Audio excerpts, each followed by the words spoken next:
पैसा छूटा और ना ही उसकी स्वतंत्रता उसके जीवन में कभी आया।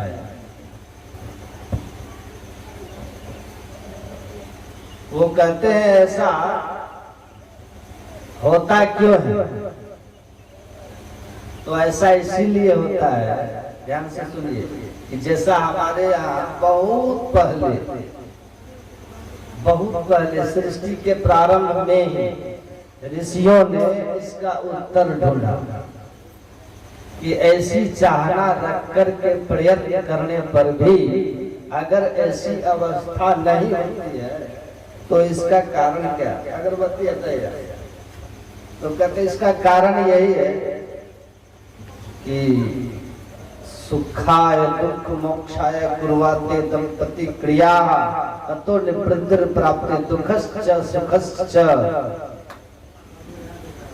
जीवन प्रयत्न सुख के लिए प्रयत्न करके भी दुखी अगर होते हैं तो इसका कारण ये है कि उनकी खोज की दिशा सही नहीं। जिधर सुख है उस ओर नहीं जाता,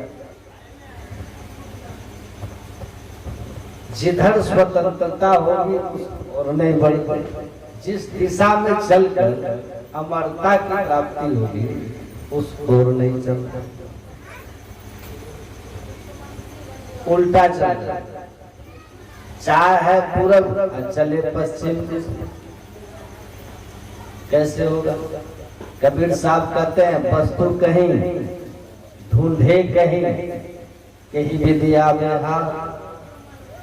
अब वस्तु तो तब पाइए जब भेदी लीजिए सारा। यही बात वो समझा रहे हैं एजी गार्ड कि happiness is a subjective thing.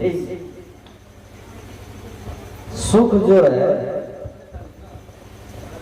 वह हम संसार के वस्तुओं में खोजते हैं, जबकि सुख कहाँ है? अपने में। गुरु महाराज जी कहते हैं तन सुख मन सुख ना सुख तेरो, आत्म सुख निज तेरो, तू तन मन सुख निज के जाने भयो काल को चेरो। हम तन सुख मन सुख इंद्रिय सुख इसी को हम लोग सुख मानते हैं, और शरीर को मिलने वाला जो सुख है, मन इंद्रियों को सुहाने वाला जो सुख है, ये विषय का सुख। क्यों ऐसे होता है? तो ये विषय का सुख है, रूप का, रस का। रस मतलब स्वाद, गंध मतलब सुगंध दुर्गंध, कान शब्द, जिह्वा स्वाद और त्वचा स्पर्श। जाड़े का दिन है तो क्या चाहते हैं? गुनगुना पानी का स्नान सुखद। गर्मी का दिन हो तो गुनगुना पानी दुखद, ठंडा पानी सुखद।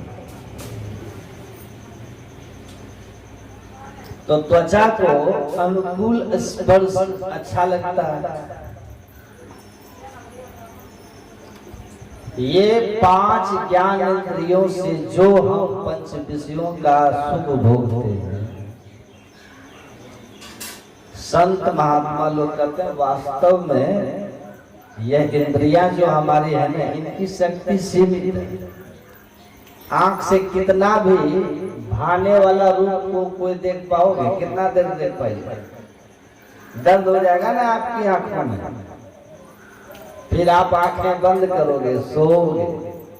कितना भी स्वादिष्ट भोजन हो, ये स्वादिष्ट भोजन कितना देर आप करेंगे? बोलिए, कितना देर आप करेंगे? कितना? जब उस चीज को भी कोई कहे कि और ले लीजिए तो आपके लिए आफत हो जाएगा। हो जाता है ना आफत। तो संत लोग कहते हैं कि देखो, इंद्रियां जो है इनकी सीमा है। इंद्रियों की एक निश्चित लिमिट तक तो ये सुख देगी, उसके बाद ये आपको सुख नहीं दे सकते, दुख का कारण हो जाए। माता जी लोग सुनते नहीं है, इधर देखिए और सुनिए। तो इंद्रियों के सुख से हम सुखी होना चाहते हैं, इंद्रियों के माध्यम से हम सुख पाना चाहते हैं, और इसीलिए हम सुखी जैसा होना चाहते हैं नहीं होता। सुन रहे हैं सर? यहाँ है ना, यहीं रहिएगा, खाली तन को यहाँ नहीं बिठाना, मन को बिठाइएगा। भगवान बुद्ध कहते हैं यहाँ तो सुख जो है ना वो वास्तव में भ्रम है। कैसा भ्रम है? तो कहते हैं कि ऐसा भ्रम समझो कि एक आदमी है जिसके सर पर एक बोझ लगा हुआ। क्या लगा हुआ है? वो यात्रा कर रहा है, यात्रा करते हुए जब उसका सिर उस बोझ से, उस भार से, उस वेट से दुखने लगा, तो उसने क्या किया कि उस वेट को, बोझ को अपने सिर से हटाकर कंधे पे रख लेता। यात्री जब वो वेट कंधे पे रख लेता है तो कुछ क्षण के लिए सिर हल्का हो जाता है। कंधा अभी दर्द शुरू नहीं किया है, आज सिर हो गया है हल्का, क्योंकि बोझ हट गया।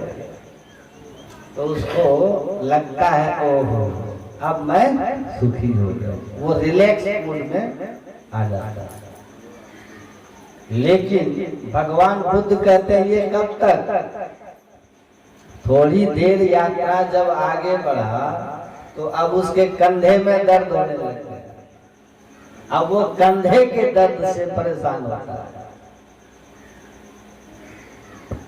कंधे के दर्द से, तो कंधा का दर्द जब उसको परेशान करता है तो वो कंधे के बोझ को हटाकर पीठ पर रखता है, और तब फिर अब उसको लगता है हम सुखी हो।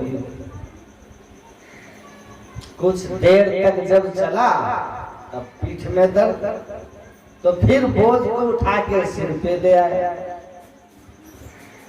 फिर थोड़ा आराम, फिर सिर दर्द। इस तरह से वो यात्री अपने सिर के ऊपर भार को सिर से कंधा, कंधे से पीठ, और पीठ से सिर, सिर से कंधा, वो घुमाता रहता है और अपने आप को बीच बीच में सुखी होने का भ्रम पालता रहता है। वो सुखी हुआ नहीं, कुछ क्षण के लिए दुख विश्राम में है। जैसे कोई बच्चा है बड़ा उद्दंड उत्खल नटखट, तो वो कुछ देर के लिए जब सो गया बच्चा, तो उस बच्चे के कुछ देर के लिए सो जाने पर आप राहत की सांस लेते हैं कि नहीं? लेकिन जगेगा तो फिर उसकी उद्दंडता शुरू हो जाएगी, परेशान आपको करना शुरू कर दे। तो ये जो कुछ क्षण के लिए बीच बीच में सुखी होने का जो भाव आया है ना, भगवान बुद्ध कहते हैं ये सुख है नहीं, सामने वाला भ्रम। वास्तव में उसका दुख का जो कारण है वो तो उसके साथ ही होता है। जब सिर दर्द कर रहा था उसको वो कंधे पर लाया, तो उस समय तो उसका जो भार था वो कंधा पर ही था ना, संग ही था, तो सुखी कैसे होगा? सुखी होने का उपाय क्या है? उस बोझ से मुक्त, उस बोझ को फेंक दे, तभी केवल और केवल वह सुखी हो सकता है। बोझ लेकर के यात्रा करके कभी सुखी नहीं हो सकता। बोझ फेंकना हो, परमानेंट इलाज, कहते हैं ये बोझ क्या है? बुद्ध भगवान कहते हैं ये बोझ जन्म जन्मांतर के कर्मों का फल है जो लेकर चल रहा है मनुष्य, कर्मों का भार, और सोचता है कि सुखी हो जाओ। कैसे होगा? आप लोग सुन रहे हैं, कुछ देर तक कोई अच्छे कर्म का फल प्रभाव दिखा रहा है तो उसको थोड़ा सा जोली मूड है, अच्छा लग रहा है कि नहीं? और तुरंत असंख्य जन्मों के किसी एक जन्म का जो प्रारब्ध है उसके साथ आया हुआ कर्म फल प्रकट हो गया तो दुखी हो गया। आप सोचिए, पांडव लोग युद्ध जीत गए कि नहीं? कौरव पराजित हुए, उनका सब मारा गया। युधिष्ठिर जी महाराज को राज्य मिला, लेकिन कुछ दिन होते ही युधिष्ठिर जी ने उस राज्य को ये कह के त्याग कर दिया कि राज्य मिला लेकिन हमारे साथ राज्य सुख भोगने के लिए न कोई रिश्तेदार है और न कोई पुत्र है। ससुर साला जितने भी थे अपने से उनके पुत्र भतीजे सब मारे गए। 5 भाई तो बचे थे ना, तो उन्हें लगा युधिष्ठिर को कि राज्य तो मिल गया लेकिन राज्य सुख भोगने के लिए, इस सुख का आनंद लेने के लिए अपना तो कोई है ही नहीं। तो अंततः उस राज्य को युधिष्ठिर जी ने त्याग दिया, शांति की खोज में हिमालय निकल गए। हमारे ऊपर जन्म जन्मांतर के कर्म का बंधन है, बोझ है ना? इतने सब ही जात है भार लदाए लदा। एक तो जन्मों का बोझ लेकर आए थे, अब फिर यहाँ से बोझ सिर पर भर लिए, है ना? और बोझ बढ़ा लिया। चाहते हैं कि सुखी हो जाए। जो बोझ पहले से था वही तो हमारा हालत पस्त किए, ऊपर से और भार कर आया था भार उतारने। 10 भर लेना हो, भार उतारने आए थे। अब गुरु नानक देव जी कहते 10 मन और ऊपर से रख ले। पहले से ही दबे हुए थे और पिस गए।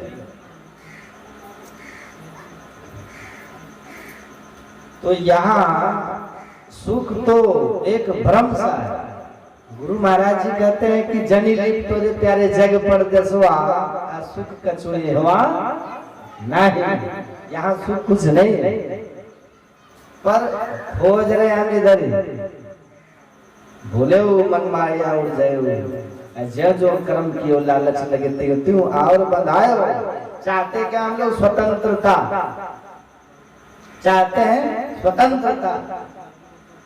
और गुरु नानक देव जी कहते हैं कि संसार के लोभ में फंसकर, लालच में फंसकर, इंद्रियों के बहकावे में फंसकर, इंद्रिय विषय के कारण सहे नरक के आंचा और कर्म बंधन में बनते चले गए। बंधे उलझे बनते गए, उलझते चले गए। जितना आपने अपने ऊपर के बंधन को खोलना चाहा, बंधन उतना उलझा दिया। दुख को जितना दूर करना चाहा, कर्म का भाव लेके आप और मृत्यु की ओर चलते हैं। ये तो आपके सामने है ना मृत्यु।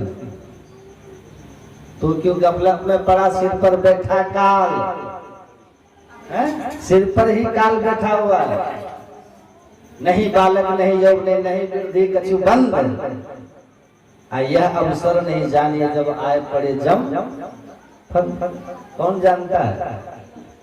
बुढ़ापा थी, बुढ़ापा सबके भाग्य में नहीं होता है।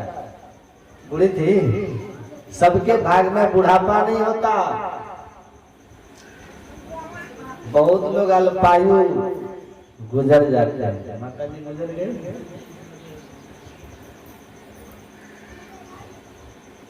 बालक, किशोर, जवान, प्रौढ़, वृद्ध, इन सभी उम्रों में मृत्यु होते हुए देखा है।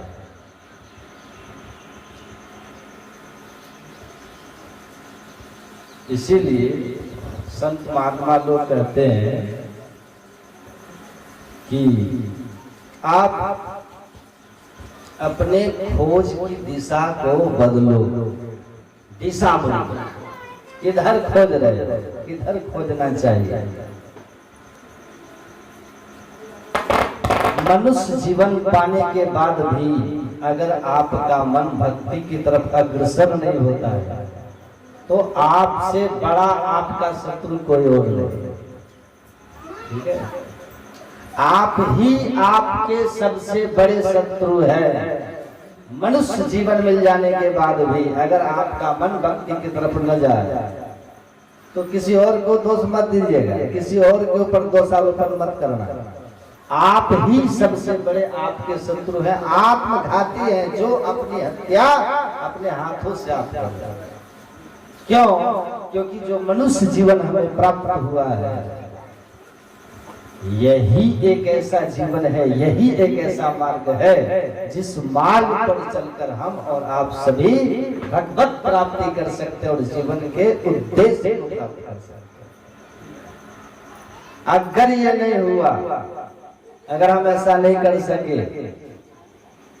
तो हमें उसी तरीके से पछताना पड़ेगा जैसे एक बुढ़िया माँ एक नेवले को मारकर पछताई।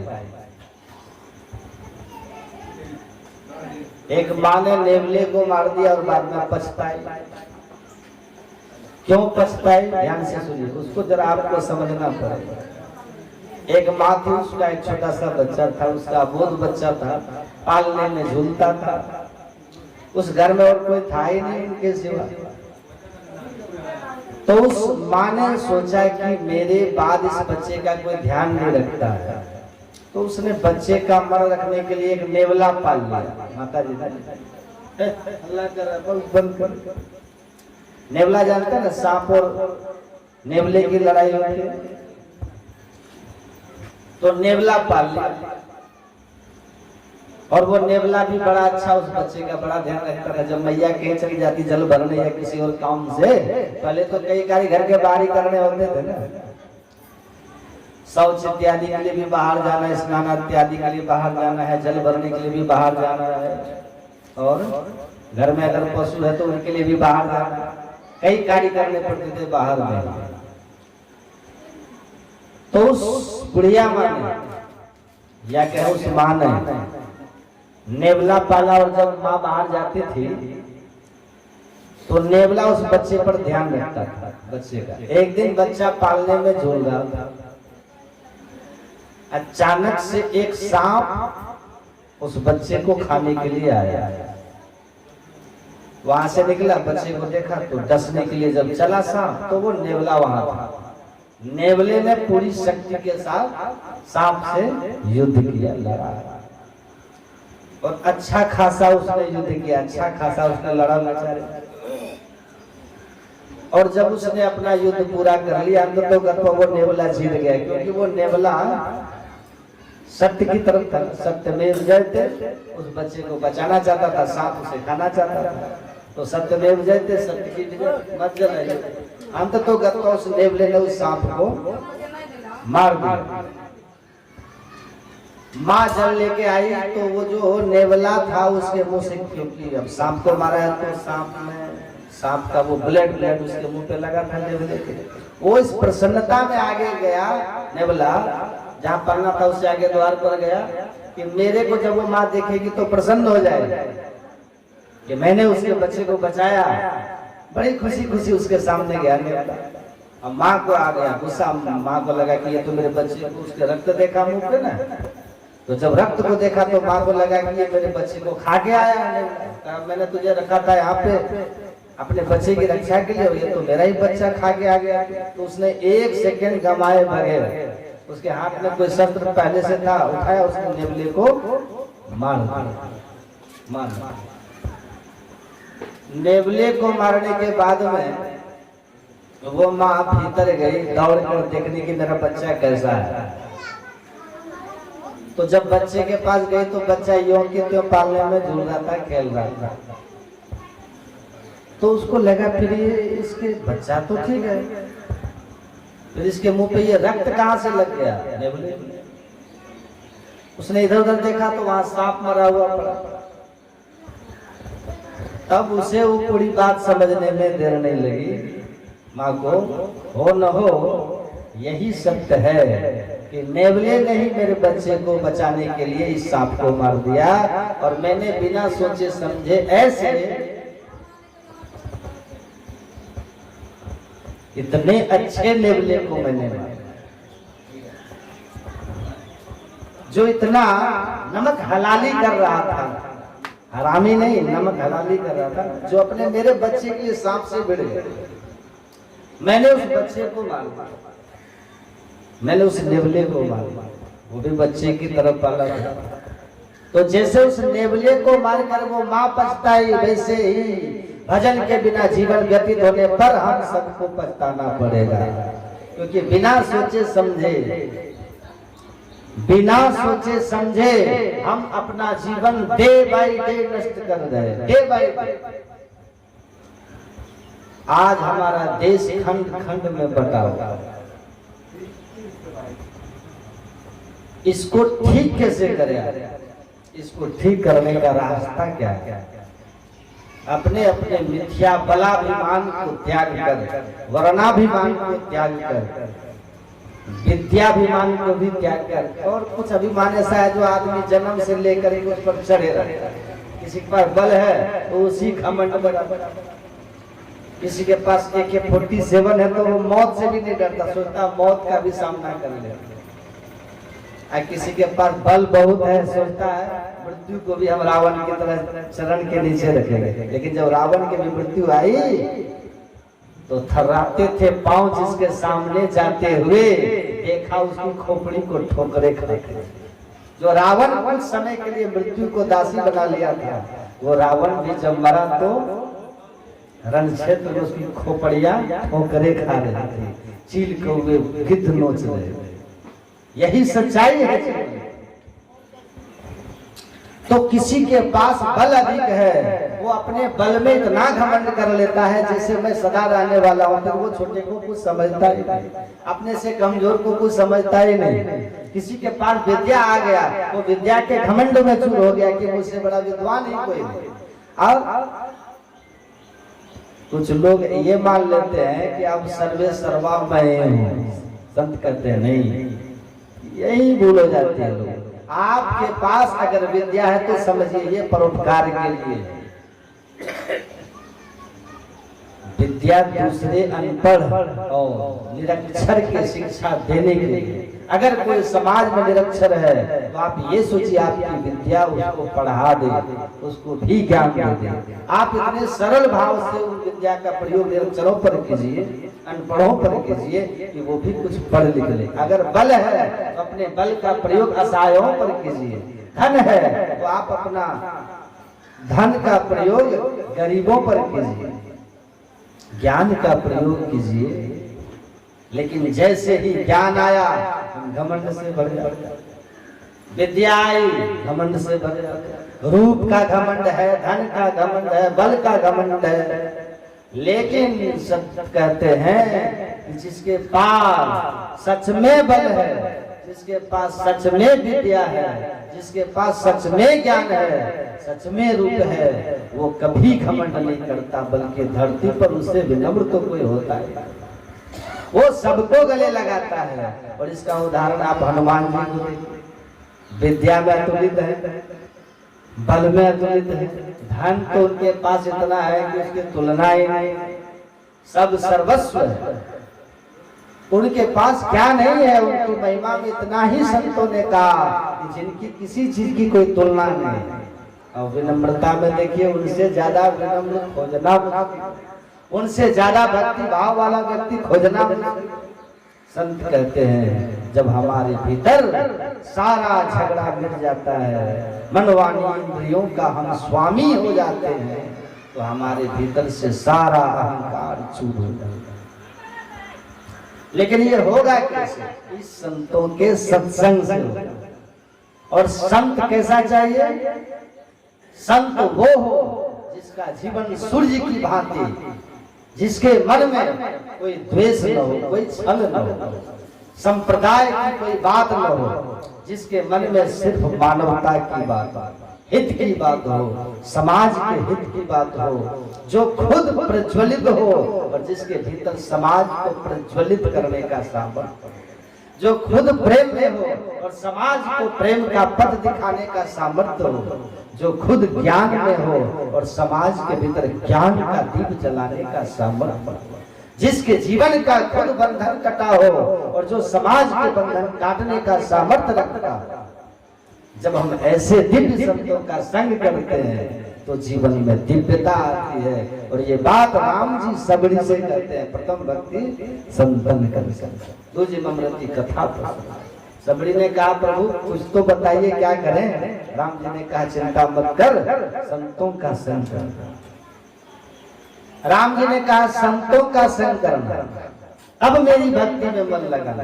पहले तो संतों का संग कर, क्योंकि संत ही है जो तुम्हें राम से परिचय कराए, संत ही है जो तुम्हें खुद से परिचय कराए। वरना इस समाज में तो बहुत से लोग ऐसे हैं जो भटकाने वाले हैं, और वहां आपको भीड़ तो दिखेगी, लेकिन ये भूल से मत ये जान लीजिएगा कि वहां सत्य का सौदा है, वहां झूठ का सौदा हुआ है। जहां झूठ का सौदा है, अगर वहां चले गए तो भ्रमित हो जाएंगे, क्योंकि जहां सच्चाई होगी वहां आपको तपस्या बताई जाएगी, ध्यान। जहां सच्चाई होगी वहां आपको कर्म योग की शिक्षा दी जाएगी। जहां सच्चाई होगी वहां धूप दीप अगरबत्ती से मोक्ष मिल जाएगा, ये बात नहीं बताएगी। पूजा आरती तो एक आस्था का विषय आप करते हैं, क्षण भर के लिए मन शांत होता है, लेकिन असली यज्ञ तो ये है कि आपका मन का पवित्र हो जाना। असली तीर्थ तो है कि आपके चरित्र का सुंदर हो जाना। असली ज्ञान तो ये है कि मनसा वाचा कर्मणा आपका जीवन धर्म परायण हो जाए। और जो संत आपसे कहता है माता पिता गुरु की सेवा करो, जो संत आपसे कहते हैं समस्त सृष्टि में राम का भाव करो, समझ जाना वही सच्चे संत। और जो कहे कि नहीं पाप करना है तो करो, माता पिता से झगड़ा करना है तो करो, भाई से करना है तो करो, गाली देना है तो दो, बस एक बार ओम नमः शिवाय कर दो, बेड़ा पार हो जाए। समझे, एक नंबर का दो सही नहीं है। क्योंकि जो आपने पाप से आपको नहीं मुक्त कर रहा, जो भगवान के नाम का आड़ लेकर के आपको ठग रहा है, तो फिर भगवान का नाम स्वयं भगवान भी कहते हैं कि बुरे कर्म से छूटोगे तभी मेरे भक्ति के लाभ ले पाओगे। आप किसी भी शास्त्र को बढ़िया से पढ़िए, कहीं नहीं लिखा हुआ मिलेगा कि तुम पाप छोड़े बिना धर्म को उपलब्ध हो जाओ।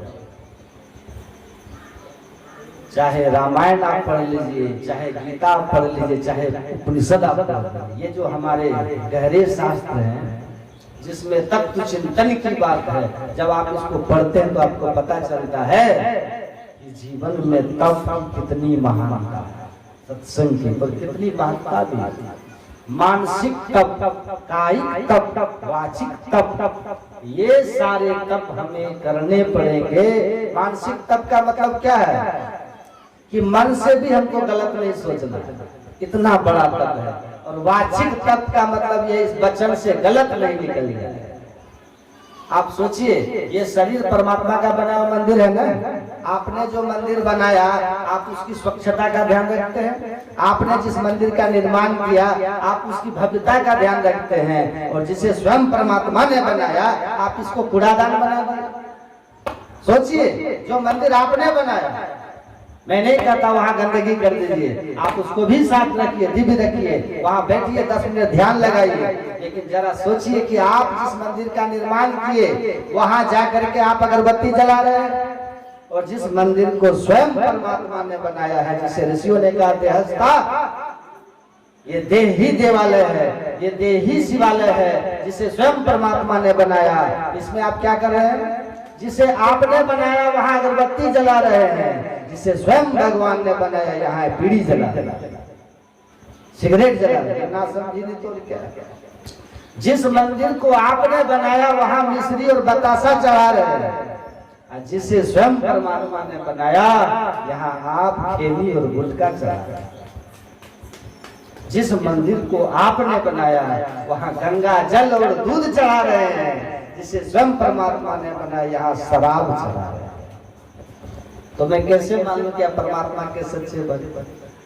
आप अपनी बनाई कीर्ति पर तो सब कुछ ठीक ठाक कर रहे हैं, जिसे स्वयं परमात्मा ने बनाया आप इस मंदिर को कब्र खाना बना दिए।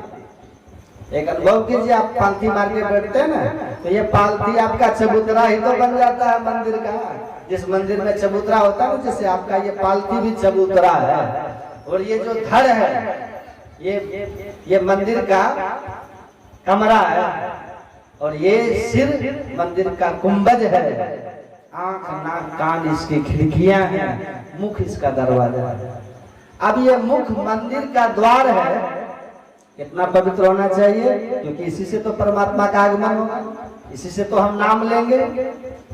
लेकिन इस मुख को पवित्र करना था वचन से भी, भोजन से भी। हमने इसे इतना गंदा कर दिया कि बाजार का कूड़ादान फेल है। बाजार में दो कूड़ादान लगाए जाते हैं, गीला कचरा के लिए, सूखा कचरा के लिए, और हमने मुख को दोनों बना दिया। गीला सूखा सब एक में डाल रहे हैं, गुटखा डाल रहे हैं, पुड़िया डाल रहे हैं, मांस डाल रहे हैं, शराब डाल रहे हैं, ये सब हमने मुख को ही बना दिया। जिस मुख से प्रभु का नाम लेना था, जिस मुख से राम का नाम लेना था, जिस मुख से मीठे वचन बोलना था, उसको हमने कब्र खाना बना दिया। आपने भजन सुना होगा ना, तुमने आंगन नहीं बुहारा, कैसे आएंगे भगवान, कैसे आएंगे भगवान। अब तक गंदा पड़ा दुआरा, अब तक गंदा पड़ा दुआरा, कैसे आएंगे भगवान, कैसे आएंगे भगवान। एक आदमी ने कहा आंगन में तो झाड़ू लगा दिए, तो आंगन में नहीं, हृदय रूपी आंगन। आपका हृदय रूपी आंगन में जब आप ज्ञान का झाड़ू लगा देंगे, तब इस हृदय में प्रभु का निवास होगा। लेकिन आज सबसे बड़ा छल क्या चल रहा है कि आपके इस हृदय में राम का निवास होना था, तो यहाँ आपने रावण का निवास कर दिया और राम जी को उठाकर घर के बाहर किसी मंदिर में डाल दिया। यही दुर्भाग्य। भक्त कहते हैं दुर्लभ शरीर देकर जो आपने कृपा की है प्रभु, तो कोटि मुख कही जात न प्रभु के एक एक उपकार। करोड़ों मुंह से मैं आपका एक एक उपकार नहीं बता सकता प्रभु, ये देव दुर्लभ शरीर जो आपने दे दिया, पर इतना से हमारा काम नहीं चले। तदपि नाथ कछु और मांगे दीजिए परम है नाथ। देव दुर्लभ मनुष्य शरीर देकर करोड़ों उपकार तो आपने किया है प्रभु, लेकिन एक वरदान और मांगो, एक उपकार और कर दीजिए।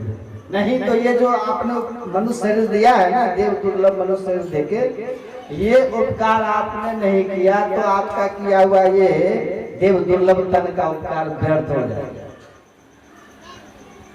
ये व्यर्थ हो जाएगा। पूज्यपाद महर्षि संत सेवी परमहंसी महाराज कहते थे कि बड़े भाग मानुष तन पावा में, बड़े भाग पाइए सत्संगा भी जोड़ दो, जोड़ दो। कहते हैं एक उपकार और कीजिए, क्या विषय बारी मन मीन भिन्न हो तो पल ए, अताते सहो विपत्ति अति दारुण जन्मत जोनी। कहते एक कृपा यही कीजिए कि हमारा जो ये मन है, जिस पर आप कह रहे हैं, आप जिसको भगवान कहते हैं ना कि विषय उद्देश्य नहीं है मानव जीवन का, लेकिन हमारा मन रूपी मछली विषय रूपी जल में ही डूबा हुआ, एक क्षण विषय से बाहर होता ही नहीं, और इसको निकालो या निकालने का यत्न करो तो भागता फिर विषय में छटपटाने लगता है। आप लोग सब जानते होंगे जो दीक्षा लिया, ध्यान करने बैठते हैं तो पता चल जाता है कि विषय से हटाने का प्रयत्न करते हैं या एकाग्रता की जब चेष्टा शुरू करते हैं तो मन कैसे छटपटाता है। तो कहते हैं एक उपकार और कीजिए प्रभु, ये अलग होता ही नहीं विषय से। गुरु महाराज जी कहते हैं 10 दिश विषय जाल से हूँ घेरो, तरत नहीं अज्ञान। 10 दिशा, 4 दिशा है, 4 कौन, ऊपर नीचे 10 दिशाओं विषय जाल घेरे हुए। और आप कह रहे हैं कि यही तनखर विषय ना भाई, भगवान कहते हैं नर्तन पाई विषय मन देही पलट सुधाते सठ बिसले। कि नर्तन पाकर जो मनुष्य शरीर पाकर जो विषय में मन लगाता वो अमृत छोड़कर विषय पान करता, वो सठ है, वो मूर्ख है, मूर्ख है, अज्ञानी है वो। ये मूर्खता तो हमारी जाती ही नहीं, क्योंकि जिधर जाता हूं विषय ही विषय है। सब विषय पर सारा भव की जा रहा तो बचूं कैसे। तो एक कृपा और कीजिए कि मन मेरा विषय से निकल जाए, तब तो जीवन सार्थक हुआ, नहीं तो फिर 84 जाए व्यर्थ हो गया ना। अवसर मिला लेकिन लाभ नहीं ले सके हम, तो इससे बाहर कैसे जाए।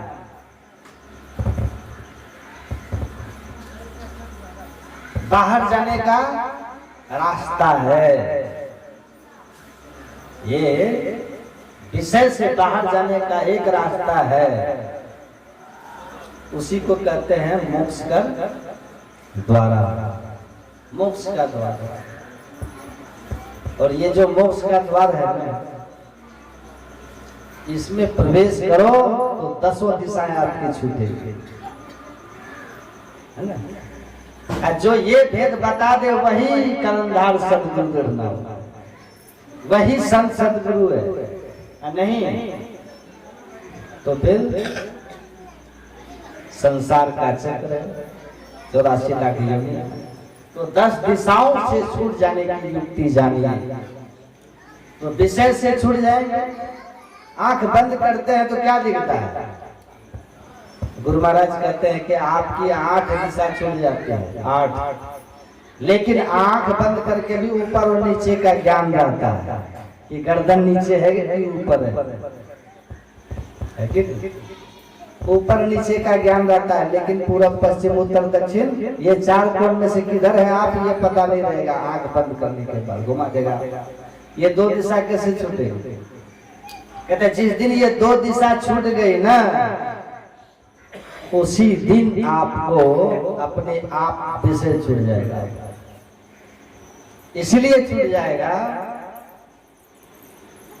कि आप अपने अंदर में वैसा कुछ पा लेंगे जिसके सामने विषय तुच्छ है।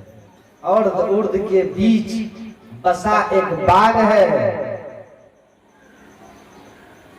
बाग के बीच में लहर लहर में शहर है, सुन आकाश में उठे फुहारा शब्द का, अरे हारे पलटू अंतर दस के दे तमाशा भवर। एक बार उस 10वें द्वार में प्रवेश करके देखिए, 10 दिशाएं छूटेगी, विषय छूट जाए, तब अपने अंदर में तमाशा देखो। खेल खुली खुली लखी पड़े, अपने अंदर में खेल दिखेगा। जो अपने अंदर में ईश्वरीय लीलाओं को देखा, शमशील नील अपील पहले खेल खुली खुली लखी पड़े। आंख बंद करने पर जो अंधकार देखते हो, इस किसी भी अस्त्र शस्त्र से ये नहीं कटने वाले।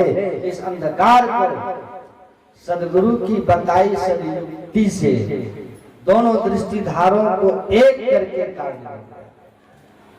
अस्त्र शस्त्र नहीं कटेगा, लेकिन युगल दृष्टि की धारा आपस में जब मिल जाएगी तो दृष्टि युगल कर धर सोई बिंदु में झलकत श्वेत निशान, ये अंधकार फट जाएगा, कट जाएगा, और तब अपने अंदर का तमाशा दिखेगा। कबीर साहब कहते हैं अर्ध उर्ध बीच लगन लगी है, छक्यो रूप नहीं जात बखाना।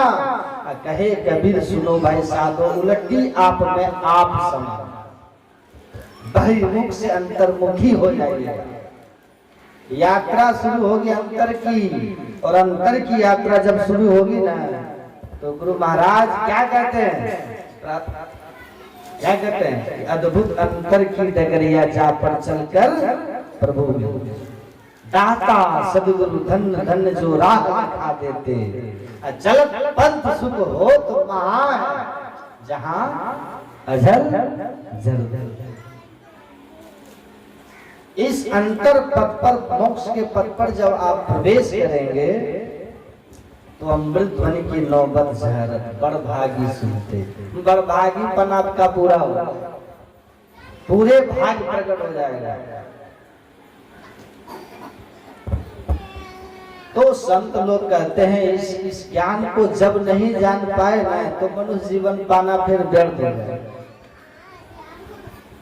इस कूप गगन के बीच यारो, जहाँ सुरती का डोर लगावता है, गुरुमुख होई सो नित्य उठी पड़ से, निगुरा जल नहीं पावता है।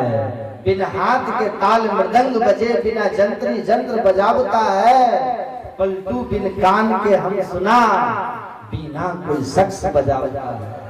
कहाँ पर?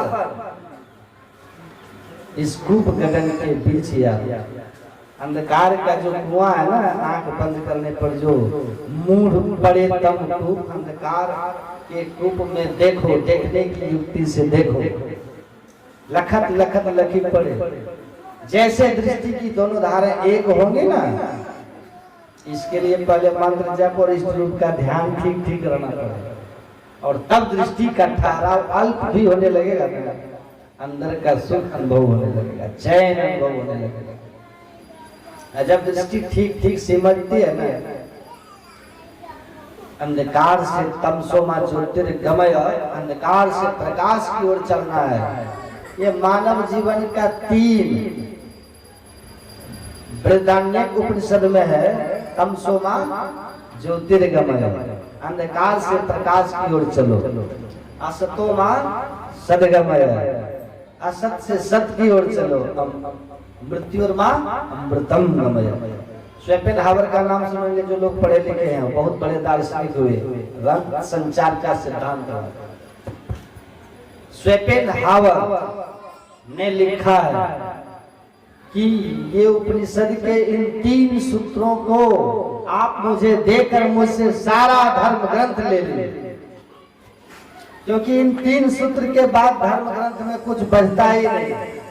इन्हीं 3 बातों की तो पूरी व्याख्या धर्म ग्रंथों में, सारे धर्म ग्रंथ कि अंधकार से प्रकाश की ओर चलो,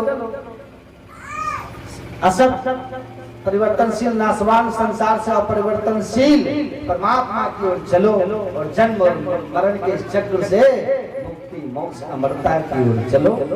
यही तो कहता है धर्म, यही तो जीवन का उद्देश्य है, और इसी का मूल मार्ग जानना है। और ये जो बता दे सदगुरु है, जो गुरु बता दे पीड़ा पिंगला ऊपर पहुंचे सुखमन पाटू धारा भया जी हरिरस की मतवा, वो हरिरस उसको अपने अंदर में मिलेगा, और हरिरस में ऐसा मस्त होगा कि 10 दिशा मैंने जाल है विषय का, वो 10 दिशाओं से ऊपर उठ करके उस ओर हो जाएगा जिधर विषय सुख नहीं होगा, उधर आत्म सुख होगा। तन सुख मन सुख ना सुख तेरो, आत्म सुख निज तेरो, तू तन मन सुख निज के जाने भयो काल को चेरो। काल के चेरो तब नहीं बनना पड़े, तो अपने अंदर में उठना है, इस मंत्र के सूक्ष्म मार्ग को जानना है कि भ्रूर मध्य सच्चिदानंद तेजः गुण रूपम तारकम ब्रह्म। ये भ्रू मध्य कहाँ है, नासाग्र कहाँ है, मोक्ष कहाँ है, 10वां द्वार कहाँ है, इसका भेद जानना। यही असली गुरु है जो भेद बता देते हैं। उसी गुरु के शरण में जाना है, और गुरु मिल गए ना तो फिर युक्ति आपको मिल जाएगी, तो एक न एक दिन मुक्ति भी मिल जाएगी, मुक्ति भी मिल जाएगी।